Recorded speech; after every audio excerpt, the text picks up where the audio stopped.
فرزند زہرا یہ حالات برے ہیں۔ کاشانۂ بصیرت ایک ایسا مکمل یوٹیوب چینل جس پر محروم بصارت کے لیے بالخصوص اور تمام افراد کے لیے بالعموم سینکڑوں کی تعداد میں اسلامی کتب دستیاب ہیں۔ لہذا گزارش ہے کہ آپ اپنی ذمہ داری نبھاتے ہوئے کاشانۂ بصیرت کو سبسکرائب کرنے کے ساتھ ساتھ بیل آئیکن کو پریس کیجیے تاکہ آپ علم کے حصول کے ساتھ ساتھ مذہب اہل بیت کی اشاعت میں بھی اہم کردار ادا کرتے رہیں۔ کاشانۂ بصیرت، کاشانۂ بصیرت، کاشانۂ بصیرت۔ فرزند زہرا یہ حالات برے ہیں۔ بسم اللہ الرحمن الرحیم۔ السلام علیکم۔ اب ہم کتاب علی کی بیٹی کا پارٹ نمبر 7 پڑھیں گے۔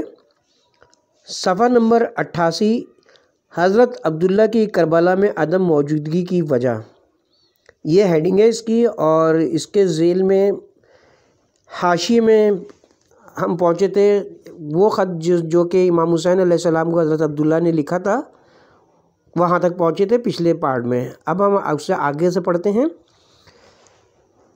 عبداللہ نے اپنے تئیں یہ سوچا کہ مدینہ کے گورنر عمرو بن سعد سے تحفظ و امن و امان کی ضمانت لے کر امام کو بنی امیہ کے ظلم و استبداد سے نجات دلائی جا سکتی ہے اور اس طرح امام وقت کی جان بچائی جا سکتی ہے۔ چنانچہ اس تصور کی بنیاد پر جناب عبداللہ ابن جعفر مدینہ کے گورنر عمرو بن سعید کے پاس آئے اور اس سے امام کو تحفظ کی ضمانت دینے کے متعلق بات چیت کی۔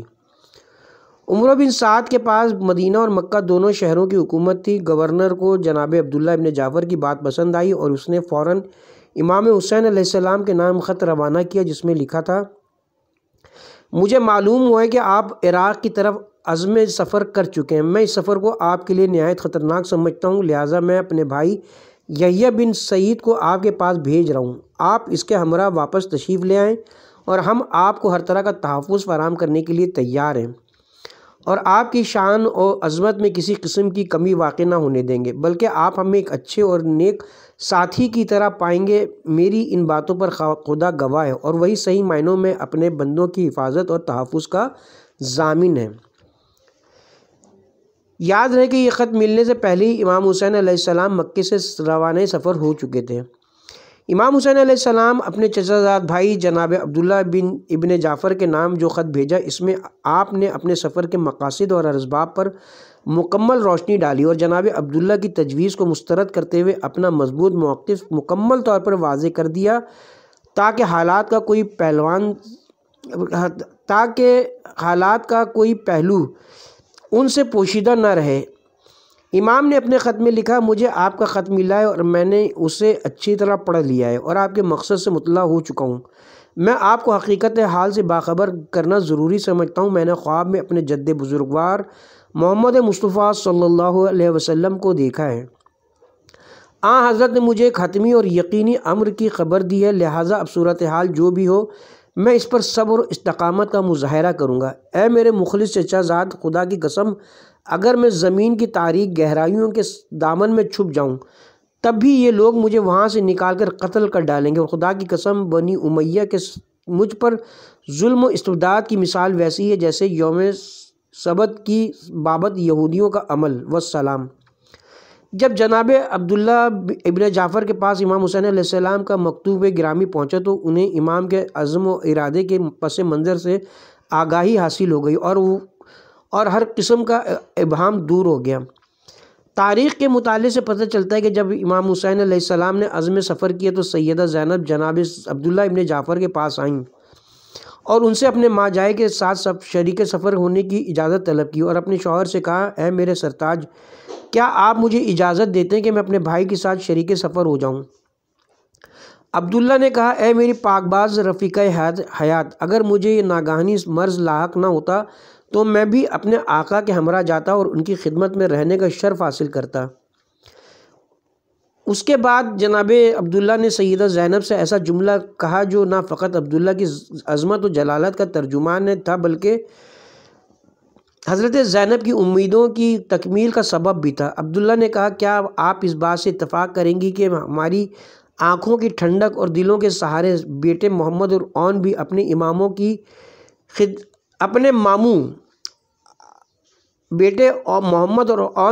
ماموں کی خدمت میں سفر کے شریک بنے۔ عبداللہ کا یہ جملہ در حقیقت سیدہ زینب کے دل کی آواز تھی، چنانچہ آپ نے اس پیشکش کو اپنی زندگی کی سب سے بڑی خوشی قرار دیتے ہوئے قبول کیا۔ سیدہ زینب اپنے بامعرفت اور جلیل القدر شوہر سے رخصت ہو کر اپنے دونوں نور نظر محمد اور اون کے ساتھ امام حسین کی خدمت میں حاضر ہو گئیں۔ کتاب زینب ہے، مؤلفہ میم صادق، ترجمہ آغا حسن رضا غدیری، صفحہ نمبر 143 تا 145۔ ہم ایک بار پھر کتاب منتخب تواریخ کی جانب رجوع کرتے ہیں۔ مؤلف کتاب حضرت عبداللہ ابن جعفر کی کربلا میں عدم شرکت کے سلسلے میں لکھتے ہیں،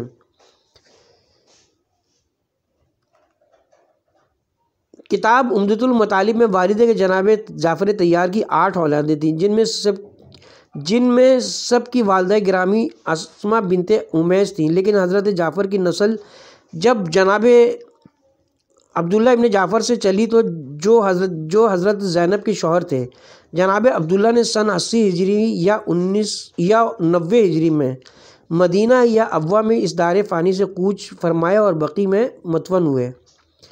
کتاب انوار العلومیہ میں وارد ہوتا ہے کہ جب جناب سید الشہداء علیہ السلام نے چاہا کہ عازم عراق ہو تو عبداللہ ابن جعفر نے ارادہ کیا کہ ان بزرگوار کے ہمراہ جائیں، لیکن جب جناب سید الشہداء علیہ السلام اس بات پر راضی نہ ہوئے کیونکہ عبداللہ اس وقت نابینا ہو چکے تھے اور ان کی آنکھوں کی روشنی جاتی رہی تھی، لہٰذا انہوں نے خدمت امام میں عرض کیا کہ اے میرے آقا، اب جب کہ آپ اس بات پر راضی نہیں کہ آپ کی خدمت میں حاضر رہوں تو اجازت دیجیے کہ میرے 2 بیٹے آپ کی رقاب میں حاضر رہیں۔ جناب سید الشہداء علیہ السلام نے اس درخواست کو قبول کیا۔ فرمایا جب سید الشہداء کی شہادت کی خبر مدینے میں پہنچی، جناب عبداللہ ابن جعفر اور ان کے غلام نے کربلا میں رونما ہونے والے واقعے کے بارے میں سوال کیا۔ آپ کے دونوں بیٹوں کی شہادت کی خبر سن کر آپ کے غلام نے، جس نے دونوں شہزادوں کو پالا تھا، کہا کہ یہ رنج ہمیں سید الشہداء کی وجہ سے پہنچا۔ حضرت عبداللہ نے سخت ناراضی سے غلام سے کہا کہ تو نے جناب سید الشہداء کے لیے یہ بات کہنے کی جسارت کی۔ آپ نے چاہا کہ اپنا عصا اس غلام کے سر پر مارے، وہ بھاگ گیا اور اس کے بعد کبھی اس غلام کو اپنے در دولت پر آنے کی اجازت نہ دی۔ زیارت ناحیہ مقدسہ سے پتہ چلتا ہے کہ جناب عبداللہ ابن جعفر کے 2 فرزند کربلا میں شہید ہوئے، ایک جناب اون ابن عبداللہ ابن جعفر اور دوسرے محمد ابن عبداللہ ابن جعفر، جو دونوں حضرت زینب سلام اللہ علیہ سے تھے۔ مندرجہ بالا اقتباسات سے یہ بات روز روشن کی طرح واضح ہو جاتی ہے کہ اگر حضرت عبداللہ ابن جعفر کی بینائی درست ہوتی اور جناب سید الشہداء علیہ السلام اجازت مرمت فرماتے تو وہ امام کے ہمراہ ہر حالت میں شریک جہاد کربلا ہوتے، بالخصوص جبکہ حضرت عبداللہ زمانے بھر میں عرب کے شجاع ترین افراد میں شمار ہوتے تھے۔ اپنے جوان بیٹوں کو رقاب امام میں حاضر رہنے کے لیے پیش کر دینا، پھر نیز اپنی زوجہ محترمہ جناب ثانی زہرا کو باخوشی ہمراہی امام کی اجازت دے دینا، جیسا کہ ہم سابق میں پیش کر آئے ہیں۔ اس بات کی مزید تصدیق کرتے کہ عبداللہ ابن جعفر ہرگز اقدام امام سے کوئی اختلاف نہ رکھتے تھے، لہٰذا اس قسم کی تمام روایات قابل قبول قرار نہیں پاتی اور ان کی حقیقت ہوا خوانے بنی امیہ و بنی عباس کے متصب رویے سے زیادہ کچھ نہیں، جو ان لوگوں کو اہل بیت رسول اکرم صلی اللہ علیہ وسلم کے خلاف حاصل تھا۔ علاوہ ازیں واقع کربلا میں اولاد عقیل و جعفر کی فداکاریاں صفحات تاریخ کی زینت ہیں، لہٰذا کیسے ممکن ہے کہ ان کے بزرگ ترین فرد یعنی حضرت عبداللہ ابن جعفر، جن کو حضور سید الانبیاء اور امیر المومنین علیہ السلام کی خصوصی محبت و شفقت و دعائیں حاصل تھیں، کس طرح نہضت امام سے اختلاف کر سکتے تھے؟ اب ایک سوال باقی رہ جاتا ہے، یعنی حضرت عبداللہ ابن جعفر کا حضرت امام حسین علیہ السلام کو عزم عراق سے روکنا، حضرت کے ان افکار کے باعث ان کی بے چینی عمر بن سعید حاکم مکہ و مدینہ سے حضرت کے لیے امان نامہ کا حصول، یہ سب ایسی باتیں جن کو ہم تقاضۂ بشریت سے زیادہ اہمیت نہیں دی جا سکتی۔ ہر ذی شعور قاری کو تسلیم کرنا پڑے گا کہ حضرت عبداللہ یا دیگر مقتدر حضرات جو اس زمانے میں موجود تھے کسی صورت میں بھی سید الشہداء علیہ السلام کی سیاسی بصیرت کی برابری نہیں کر سکتے۔ جو لوگ حضرت کو عازم عراق ہونے سے روک رہے تھے ان کے جذبہ محبت و عقیدت امام میں شک کرنے کی کوئی ضرورت نہیں، اگرچہ انفرادی طور پر ہر فرد کے کردار کے بارے میں تاریخی تنقید میں کوئی معنی نہیں ہے، لیکن جب ہم دیکھتے ہیں کہ جناب سید الشہداء علیہ السلام عبداللہ ابن زبیر کو بتلاتے ہیں کہ آپ وہ مینڈھا نہیں بننا چاہیے جس کے خون سے حرم کی زمین رنگین ہو گئی، گویا حضرت واضح الفاظ میں عبداللہ ابن زبیر کو مکہ بلکہ مسجد الحرام میں ان کے قتل کی خبر دے رہے ہیں۔ ایسا واقعہ جو کربلا کے ثانیہ کے کئی سال بعد رونما ہوا تو ہمیں جناب سید الشہداء علیہ السلام کی سیاسی بصیرت کا اندازہ ہوتا ہے جو ان کے دیگر ہم عصروں کو حاصل نہ تھی۔ اس کے علاوہ ہر قاری کو یہ بات بھی ذہن نشین کرنا ہوگی کہ یزید جو اپنے والد امیر معاویہ کی اس ہدایت کے باوجود کہ اپنے تمام مخالفین میں فرزند رسول کا احترام ہر قسم کی دشمنی ہوتے ہوئے بھی ملحوظ رکھنا فرزند رسول سے بیعت لینے پر کس قدر مصر تھا۔ پھر اس کا حاکم مدینہ کے نام امام سے بیعت لینے کے بارے میں تہدید آمیز خط بصورت انکار امام کا سر قلم کر کے شام بھیجنے کی ہدایت ایسے واقعات ہیں جن کو کسی طرح نظر انداز نہیں کیا جا سکتا۔ اس کے برعکس یزید کے یہ تمام احکامات کسی طرح ایک لمحے کے لیے بھی اس کے تاکیدی نظم العین کو مخفی نہیں رہنے دیتے۔ دوسرے لفظوں میں ہمیں کہنا پڑے گا کہ یزید اپنے مقام پر یہ سمجھ رہا تھا کہ اگر اسے امام حسین علیہ السلام کی بیعت حاصل نہ ہوتی تو باقی تمام مسلمانوں کا اس کی بیعت میں آ جانا ایک بے معنی عمل ہوگا۔ ہمارے خیال میں دور حاضر کے اسلام میں جمہوریت کے قائلین تو یقیناً اس بات کو تسلیم کریں گے کہ یزید اگر امام حسین علیہ السلام کی بیعت کو نظر انداز کر دیتا تو کسی طرح اصول جمہوریت پر زد نہ پڑتی، لیکن یزید کا امام سے بیعت لینے پر اصرار اس بات کا واضح ثبوت ہے کہ وہ اپنے تمام تر اقتدار و اختیار و شاہانہ شان و شوکت کے باوجود یہ سمجھ رہا تھا کہ حضرت کے انکار بیعت سے اس کا قصر جمہوری اقتدار خاک میں مل جائے گا، اسی لیے تاریخ کے اوراق میں اس کے اصرار کی تمام صورتوں کو ظاہر کر رہے ہیں۔ یعنی کبھی وہ اپنے عاملوں کو بیعت امام سے مایوس ہو کر حج کے موقع پر حاجیوں کے لباس میں اپنے کارندوں کو مامور کر رہا ہے کہ دوران حج امام کو قتل کر دیں۔ یہ سب باتیں اور اقدامات امام کی موجودگی کو اس کے اقتدار کے لیے کس قدر خطرے کا باعث قرار دے رہے ہیں۔ ان حالات میں کیسے کوئی ذی شعور ذہن عمرو بن سعید عامل مکہ و مدینہ کی طرف سے امام کے لیے امان نامے کی حیثیت سے چشم پوشی کر سکتا ہے؟ اگر حضرت عبداللہ ابن جعفر کے حاصل کردہ اس امان نامے کی کوئی قدر و قیمت و حیثیت ہو سکتی تھی تو وہ امام کے علاوہ دیگر افراد زمانہ کے لیے ہو سکتی تھی۔ لہٰذا حضرت عبداللہ ابن جعفر کے اس اقدام کو صرف امام سے محبت و عقیدت سے زیادہ کسی جذبے کی کیفیت قرار دینا واقفیت سے گریز کے مترادف ہوگا۔ چونکہ جناب سید الشہداء عبداللہ ابن جعفر اور دیگر اکابرین زمانہ سے زیادہ سیاسی بصیرت کے مالک تھے، اس لیے آپ اس امان نامے کی اہمیت کو دیگر افراد سے زیادہ سمجھتے تھے۔ علاوہ ازیں یزید کے حکم سے ان دو مقدس شہروں کی شہادت حسین کے بعد جو تباہی و بربادی عمل میں لائی گئی، جبکہ بہت سے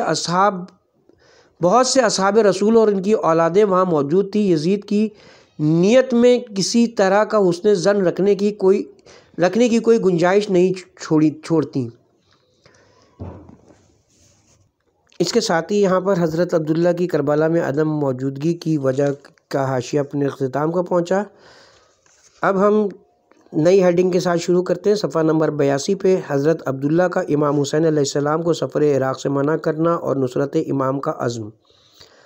اسناد تاریخ گواہ ہیں کہ حضرت عبداللہ ابن جعفر نے بہت کوشش کی کہ امام حسین علیہ السلام کو سفر عراق سے روکیں۔ حضرت عبداللہ جناب سید الشہداء علیہ السلام کے لیے عراق میں خطرات محسوس کر رہے تھے اور انہیں یہ اندیشہ دامنگیر تھا کہ وہاں کے لوگ ان کے ساتھ وہی سلوک روا رکھیں گے جو ان کے والد بزرگوار کے ساتھ رکھا تھا۔ تاہم اس کے برعکس وہ یہ بھی جانتے تھے کہ ان کے لیے مدینے بھی جائے امن نہیں رہا۔ یہی وجہ تھی کہ حضرت عبداللہ نے عمرو بن سعید حاکم مدینہ سے امام حسین علیہ السلام کے لیے امن نامہ حاصل کیا تھا، تاہم امام حسین علیہ السلام حالات و مسائل کو بہتر اور وسیع تر زاویے سے ملاحظہ فرما رہے تھے، اس لیے انہوں نے حضرت عبداللہ ابن جعفر کے مشورے اور طریقے خیر خواہی کو قبول نہ فرمایا۔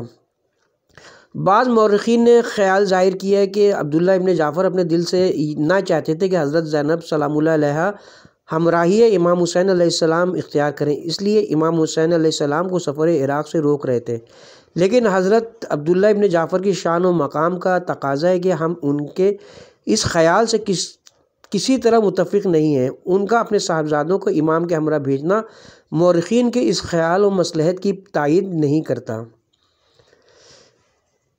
حقیقت یہ ہے کہ جب عبداللہ نے دیکھا کہ امام حسین علیہ السلام اپنے عزم عراق کو ملتوی نہیں فرما رہے ہیں تو انہوں نے اپنے فرزندان اون و محمد کو امام کے ہمراہ کر دیا۔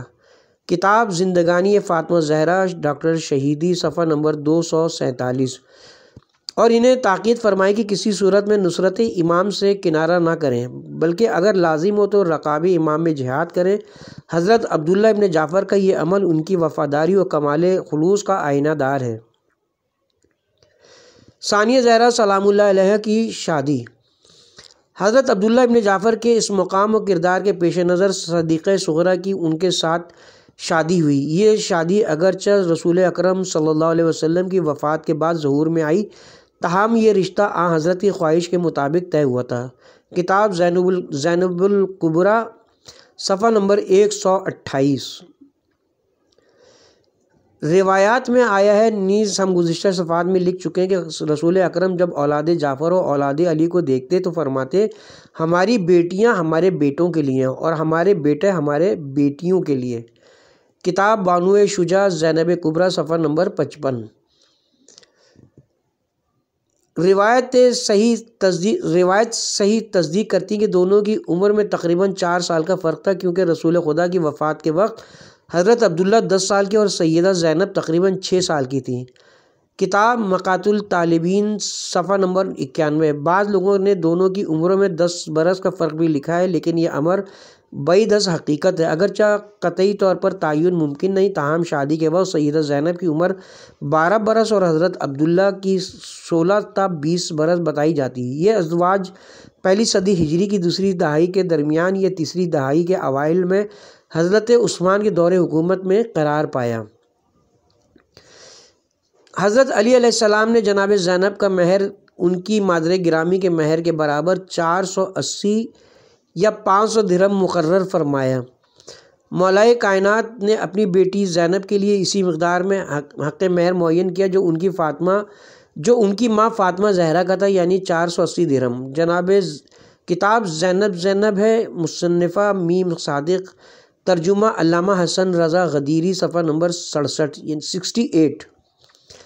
68۔ اس ازدواج کی ایک شرط یہ رکھی گئی تھی کہ اگر امام حسین عازم سفر ہوں گے تو زینب ان کی ہمراہی اختیار کرنے کی مجاز ہوں گی اور عبداللہ اس بات میں مانع نہیں ہوں گے۔ اسی طرح دونوں بہن بھائی یعنی سیدہ زینب اور امام حسین علیہ السلام کی ملاقات پہم کی شرط بھی رکھی گئی، جبکہ شاید ہی کوئی ایسا دن ہو جب یہ دونوں ایک دوسرے سے ملاقات نہ کرتے ہوں۔ کتاب زینب کبریٰ صفحہ نمبر 89۔ ثانیہ زہرا اور حضرت عبداللہ کی شادی ایک امر طبعی بھی قرار پاتی ہے، اس لیے کہ حضرت عبداللہ کی والدہ اسماء بنت امیس حضرت جعفر طیار کی زوجہ تھی۔ ان کی شہادت کے بعد ان کی شادی حضرت ابو بکر سے ہوئی، جن کی وفات کے بعد ان کی شادی حضرت علی علیہ السلام سے ہوئی۔ ان حالات سے ظاہر ہوا ہے کہ حضرت عبداللہ کی والدہ تو موجود تھیں جبکہ سیدہ زینب بغیر والدہ کے تھی۔ اسی طرح امیر المومنین علیہ السلام جناب زینب کے پدر نامدار بھی تھے اور حضرت عبداللہ کی بے پدری میں ان کے عمے بزرگوار بھی۔ اس طرح یہ شادی قریب ترین عزیزوں ہی کے درمیان واقع ہوتی ہے۔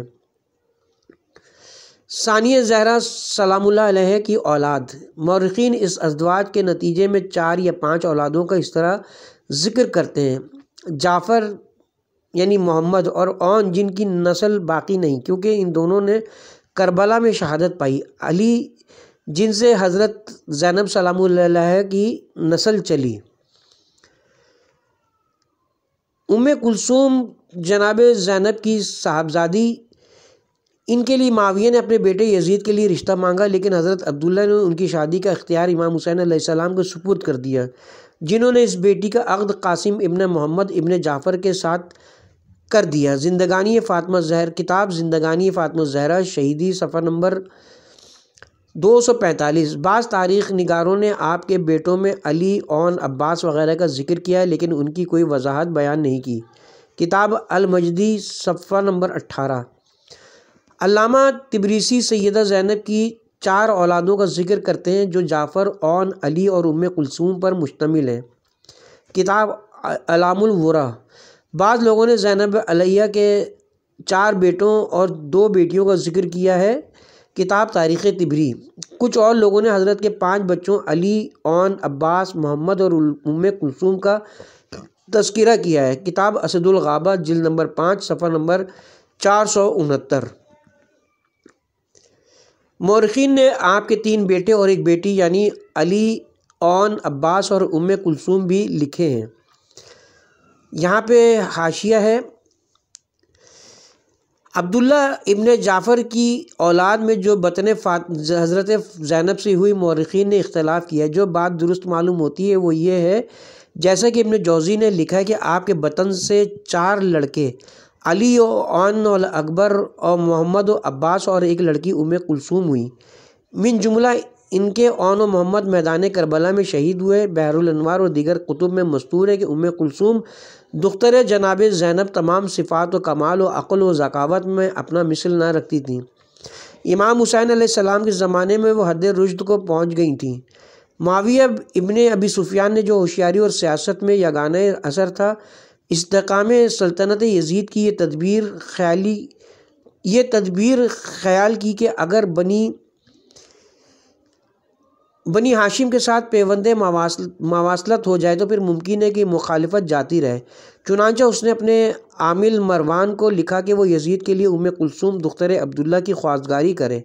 مروان نے عبداللہ کے پاس آ کر معاویہ کا پیغام پہنچایا۔ عبداللہ نے جواب دیا کہ ام کلثوم کا مجھے اختیار نہیں، بلکہ ہمارے سید و سردار امام حسین علیہ السلام اس امر میں مختار ہیں۔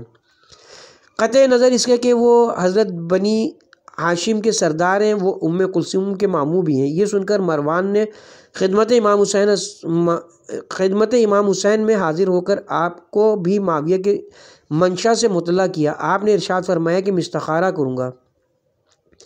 جب مسجد رسول میں آدمی جمع ہو گئے تو مروان بھی اپنے ساتھ کچھ آدمی لیے ہوئے حاضر خدمت امام حسین علیہ السلام ہوا اور کہا کہ معاویہ نے مجھے حکم دیا کہ یزید کے لیے ام کلثوم بنت عبداللہ کی خواستگاری کروں اور بنی ہاشم اور بنی امیہ کے درمیان صلح و دوستی کا لحاظ کرتے ہوئے اس کا وہ مہر ادا کروں جو عبداللہ مقرر کریں، علاوہ اس کے کہ عبداللہ کے ذمے جو قرض ہوگا وہ بھی ادا کیا جائے گا۔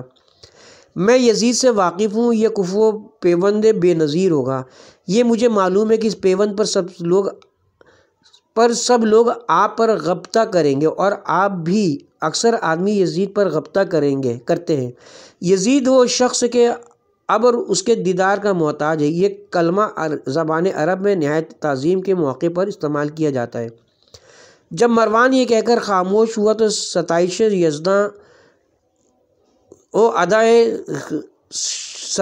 یزداں ادائے خطبے کے بعد جناب خامس علیہ ابا نے ارشاد فرمایا کہ اے مروان، تو نے جو یہ کہا کہ ام کلثوم کا مہر عبداللہ مقرر کرے، تو جو کچھ جناب رسول خدا نے اپنی دختروں اور عورتوں کے لیے سنت مقرر کر دی، ہم اس کے خلاف نہیں کر سکتے۔ تیرا جو یہ بیان ہے کہ عبداللہ کا قرض ادا کیا جائے گا، میں دریافت کرتا ہوں کہ ہماری عورتوں نے کب اپنے باپ کا قرض ادا کرایا ہے۔ تمہارا یہ کہنا بھی اس رشتے سے بنی ہاشم اور بنی امیہ میں صلح و آشتی ہو جائے گی غلط ہے۔ ہمیں خدا کے لیے تم سے مخالفت ہے، دنیا کے لیے ہم صلح کرنا نہیں چاہتے۔ تمہارا یہ بیان بھی درست نہیں کہ اس رشتے سے ہمارا فائدہ ہے اور یزید سے زیادہ لوگ ہم پر غبطہ کریں گے۔ آگاہ ہو کہ جو ہم پر غبطہ کرتے ہیں وہ جاہل ہیں اور اس پر غبطہ کرنے والے اہل عقل ہیں۔ تمہارا یہ کہنا بھی خلاف عقل ہے کہ صحاب و دیدار یزید کا محتاج ہے، کیونکہ یہ مقام سوائے ہمارے جد جناب رسول مآب صلی اللہ علیہ وسلم کے کسی اور کے لیے نہیں ہے۔ یہ کہہ کر آپ نے ارشاد فرمایا کہ سب لوگ گواہ ہیں کہ کلثوم دختر عبداللہ کا عقد میں نے اس کے پسر قاسم ابن محمد ابن جعفر سے کر دیا اور مہر سنت قرار دیا، اور اسے میں نے اپنی وہ زمین ہبہ کر دی جس کی آمدنی 8,000 دینار سالانہ ہے، تاکہ ان دونوں کی معیشت کے لیے وہ زمین کفیل ہو۔ حضرت عبداللہ نے سن 80 ہجری میں مدینہ میں جناب کبریٰ کی وفات کے 18 سال بعد داعی اجل کو لبیک کہا۔ اس کے ساتھ ہی ثانیہ زہرا سلام اللہ علیہ کی اولاد کے سلسلے کا حاشیہ اپنے اختتام کو پہنچا۔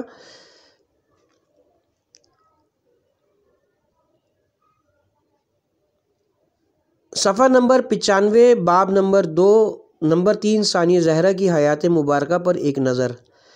ہم نے بتایا ہے کہ حضرت عبداللہ ابن جعفر امیر و دولت مند آدمی تھے اور عرب کے سخی حضرات میں مشہور و معروف حیثیت رکھتے تھے۔ آپ کے گھر کا شمار عرب کے اشراف جاگیرداروں میں ہوتا تھا، جن کے بہت سے خدمتگار و کارندے ہوتے تھے۔ تاہم تاریخ گواہ ہے کہ جناب زینب عالیہ سلام اللہ علیہ نے اپنی زندگی کو ہرگز امارات میں گرفتار نہ کیا اور نہ ہی کبھی دولت و ثروت سے دل لگایا۔ ثانیہ زہرا صحیح معنی میں زاہدہ تھیں۔ آپ کے پدر گرامی کے قول کے مطابق زہد کی تعریف یہ ہے کہ انسان دنیا اور دولت کا مالک ہو، لیکن یہ نہیں کہ دنیا اور اس کی دولت انسان کو اپنا غلام بنا لے۔ ماخوذ از نہج البلاغہ۔ اس زہد کی بہترین دلیل یہ ہے کہ آسائش و آرام، دولت و ثروت، نوکر و غلام، نرم و گرم بستر اور زیب و زینت اور زیور کو ترک کر دیں کہ یہی اسلام کا مقدس ہدف ہے۔ کتنی عجیب و حیران کن بات ہے کہ اس قدر دولت و ثروت و اختیار و ناز و نعمت کی مالکہ ہوتے ہوئے ثانیہ زہرا کو ان میں کسی چیز سے وابستگی نہ تھی۔ ایسی کتنی ہستیاں جو پر از آرام و آسائش گھر کی مالک ہوں، مہربان شوہر اور محبوب و عزیز اولاد رکھتی ہوں، اور پھر اپنے مقدس اہداف کے حصول کی خاطر در بدری و بھوک و پیاس کو گوارا و اختیار کریں۔ کیا یہ سب کچھ زہد اسلامی کا حصہ ہے؟ ثانیہ زہرا سلام اللہ علیہ کی قبل ازدواج زندگی۔ ثانیہ زہرا نے بہت جلد زندگی کی ذمہ داریوں میں قدم رکھا۔ ابھی صرف 6 سال کی تھی کہ آپ کے عظیم نانا اور اس کے تھوڑے عرصے کے بعد ہی آپ کی مادر گرامی داغ مفارقت دے گئیں، لہٰذا آپ کو امور خانہ داری اور گھر کے فرائض کی سرپرستی میں مصروف ہونا پڑا۔ آپ کی اس دور کے بارے میں یہ کہنا صحیح ہوگا کہ گھر کی زندگی اور رونق والدہ محترمہ کی وفات کے باعث ویرانی میں بدل چکی ہے۔ صحن خانہ آپ کے لیے تاریک ہے۔ گھر کا ایک حصہ اس وحشت ناک منظر کی یاد دلا رہا ہے جہاں مادر گرامی ضرب شدید سے زخمی فرش خاک پر گر کر تڑپتی رہیں۔ گھر کے سب در و دیوار اس یاد کو تازہ کر رہے ہیں۔ انہی حالات میں مظلوم باپ کے چہرے اقدس کے اذیت ناک تاثرات، جن کا حق چھینا گیا ہے اور جن کی رفیقہ حیات کو موت کی آغوش تک پہنچا دیا جاتا ہے، پھر دونوں بہن بھائی اللہ تعالیٰ کے حرم پاک کے مقدس کبوتروں کی مانند پر و بال متبرک سے آراستہ لیکن بال و پر شکستہ ہیں، گوشہ نشین ہیں اور اپنے خاندان کے مصائب کو یاد کر کے آنسو بہاتے ہیں۔ ان حالات میں ایک طرف تو آپ کو ماں باپ کی جگہ امور خانہ داری کی زندگی اختیار کرنا پڑی اور دوسری طرف بہن بھائیوں کی دیکھ بھال و استناعت کا بوجھ بھی آپ پر ہی آن پڑا، لہٰذا خرد سالی ہی میں آپ کو خاندان کے لیے خاتون خانہ کی ذمہ داریاں سنبھالنا پڑیں۔ در حالانکہ ابھی آپ کا لڑکپن و کھیل کود سے لطف اندوز ہونے کا زمانہ تھا۔ انہی حالات میں آپ اس نوعیت سے سن بلوغ کو پہنچ گئیں، گویا بہن بھائیوں کے لیے بدرجہ ماں تھیں اور آپ کی جملہ امور خانہ داری سے بھی بطریقہ شائستہ عہدہ برا ہونا پڑا۔ ثانیہ زہرا کی شادی کے بعد کی زندگی۔ تاریخ زینب عالیہ کی زندگی میں صدق و صفا و اخلاق و محبت کے سوا اور کسی چیز کا ذکر نہیں کرتی۔ آپ نے ایک ایسے شفیق شوہر کے زیر سایہ زندگی کی ابتدا کی جن کے اہل خانہ ان کے چچا زاد اور آپ کے مقام عالی کی اقدار کو سمجھتے تھے۔ شوہر نامدار ثانیہ زہرا کی معرفت رکھتے، آپ کی شان و مرتبے سے آگاہ اور جانتے تھے کہ یہ سیدہ فاطمۃ الزہرا سلام اللہ علیہا کی یادگار اور حضرت علی علیہ السلام کی نور نظر ہیں۔ اسی طرح صدیقہ صغریٰ حضرت عبداللہ کے لیے ایک مہربان زوجہ اور ان کی اولاد کے لیے مادر مہربان و فرض شناس نظر آتی ہیں۔ آپ اپنی زندگی کو اپنے فرائض کی مطابقت سے آراستہ کرتی ہیں اور تیزی کے ساتھ واقعات و حالات کے حساس مواقع پر ادراک کرتے ہوئے صحیح لائے عمل اختیار کر لیتی ہیں۔ علی کی عظیم بیٹی کا گھر مصیبت زدوں کے لیے جائے امید، بے پناہوں کے لیے پناہ گاہ، گرد و نواح کی خواتین کے لیے علم و دانش اور تفسیر قرآن و فرائض دینی کی تعلیم کا مرکز قرار پاتا ہے۔ آپ کی زندگی کا نظم العین اس طرح منظم ہوتا ہے کہ جس میں کسی طرح کی رکاوٹ کا شائبہ نہیں ہے۔ زینب عالیہ اپنی خانہ داری، اپنے شوہر کی خدمت اور اپنی اولاد کی تربیت کی ذمہ داری خود سنبھالتی ہیں۔ اپنی عبادت و دعا و مناجات کے لیے بھی اوقات مقرر فرماتی ہیں۔ اپنے پدر بزرگوار اور برادران ذی وقار کی خاطر اس طرح لائے عمل وضع کرتی ہیں کہ کسی طرح بھی یہ تمام فرائض نہ تو آپس میں الجھتے ہیں اور نہ ہی ان میں کہیں کمی نظر آتی۔ ہمارے قائرین کو ہماری اس صحیح کے مطالعے سے اس تمام طریقہ کار کا ثبوت مل جائے گا۔ ثانیہ زہرا کی حیات حیرت انگیز۔ زینب عالیہ کی زندگی اور آپ کا طریقہ کار جو حیرت انگیز اور تعجب خیز ہے۔ آپ ایک خاتون کی حیثیت سے نرم دل اور رقیق القلب ہیں، لیکن جہاں حالات و ضرورت تقاضا کرتے ہیں تو یہی نرم خو خاتون معظمہ اپنے ہدف کے حصول کی خاطر پہاڑ کی طرح مستقل و مضبوط دکھائی دیتی ہیں۔ وہ ایک ماں ہیں اور ہر ماں کی طرح مرکز مہر و محبت و رحمت ہیں، لیکن جہاں فرائض دینی اسلام کی حفاظت اور وجود قرآن کا دفاع مقصود ہو تو اپنے عزیز ترین بیٹوں کو قربان کرتی ہوئی نظر آتی ہیں۔ خواتین اپنے مصائب میں جب پناہ کی طالب ہوتی ہیں تو سیدہ زینب انہیں پناہ فراہم کرتی۔ خواتین عام طور پر جنگ و جراحت کے موقع پر اپنے عزیزوں کی اموات سے دوچار ہوتی تو بے ہوش ہو جاتی اور ضعف و نقاہت کے باعث ایسے مناظر سے اپنے آپ کو دور رکھتی، لیکن جناب زینب نے واقعات کا ایسی قوت قلب کے ساتھ مقابلہ کیا کہ آپ کا عزم و استقامت جناب سید الساجدین علیہ السلام کے لیے باعث تسکین ثابت ہوا۔ آپ کا اپنا گھر ہے، زندگی کا ساز و سامان ہے، شوہر و اولاد ہے، فطری امر ہے کہ ان سب کے ساتھ انس و محبت ہو، لیکن ان سب کچھ کے باوجود آپ اپنے آئندہ پیش آنے والے حالات سے ان حالات میں اپنے فرائض اور ذمہ داریوں سے پوری واقفیت رکھتے ہوئے اپنی شادی کی شرائط میں حضرت امام حسین علیہ السلام کی ہمراہی کو اہم ترین شرط قرار دیتی ہیں تاکہ اس عظیم شہادت اور پیغام جناب سید الشہداء علیہ السلام کو پائے تکمیل تک پہنچائیں، اور یہی بات ہمارے لیے سب سے زیادہ تعجب کا باعث بنتی ہے۔ اس کے ساتھ ہی ہم یہاں پہ کتاب کے پارٹ نمبر 7 کا اختتام کرتے ہیں۔